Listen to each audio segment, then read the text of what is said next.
Hi friends. Hi உறவுகளே. இன்றைக்கி வந்து நம்ம வீட்டில் என்ன சாப்பாடுன்னு பார்க்கலாம் வாங்க. சனிக்கிழமை ஸ்பெஷல் ஊறுகாய் தொட்டுக்கிறதுக்கு சாப்பாடு, லெமன் சாப்பாடு. யாருக்கெல்லாம் லெமன் சாப்பாடு பிடிக்கும்னு கமெண்ட் பாக்ஸில் சொல்லுங்கள் பார்க்கலாம்.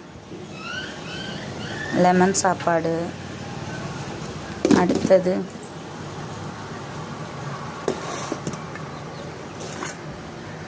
உருளைக்கிழங்கு பொரியல். ஓகே ஃப்ரெண்ட்ஸ், நம்ம கமெண்ட் பாக்ஸில் சொல்லுங்கள் யார் யாருக்கு இது உருளைக்கிழங்கு அப்புறம் வந்து லெமன் சாப்பாடு அப்படியே செம்மையாக ஊறுகாய் வச்சு சாப்பிட யார் யாருக்கு பிடிக்குன்னு சொல்லிட்டு சொல்லுங்கள். லைக் பண்ணுங்கள், பாருங்கள் செம்ம சாப்பாடு. லைக் ஓகே மக்களே, பிடிச்சிருந்துச்சுன்னா சப்ஸ்கிரைப் பண்ணுங்கள் சேனலை, லைக் பண்ணுங்கள், ஷேர் பண்ணுங்கள், கமெண்ட் பண்ணுங்கள். எங்கள் வீட்டுக்காருக்கு சாப்பாடு ரெடி ஆகிடுச்சி, போயிட்டு வரேன். லைக் பண்ணுங்கள் மக்களே. யார் யாருக்கு வந்து பிடிக்குங்கிறத கமெண்ட் பாக்ஸில் சொல்லிவிடுங்க. ஓகேவா?